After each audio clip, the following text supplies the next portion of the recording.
اجمال اختصار مختصر طور پہ کوئی بات بیان کرنا، اجمالن، اجمالن کہنا غلط ہوگا، درست تلفظ ہے اجمال زیر کے ساتھ۔ جہاں تک تیسرے لفظ کا تعلق ہے جو کہ عام استعمال ہوتا ہے، کنک، گندم، گندم کہتے ہیں ہم، ویٹ، اس کا صحیح تلفظ ہے گندم، دال کے اوپر پیش ہے، اس کو گندم پڑھنا صحیح ہے۔ اور آج کے ہمارے جو انگلش کے 3 الفاظ ہیں وہ کیا ہوں گے؟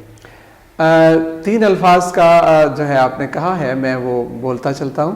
پہلا لفظ ہمارا جو ہم اردو میں رسید کہتے ہیں، اس کو انگلش میں RECEIPT،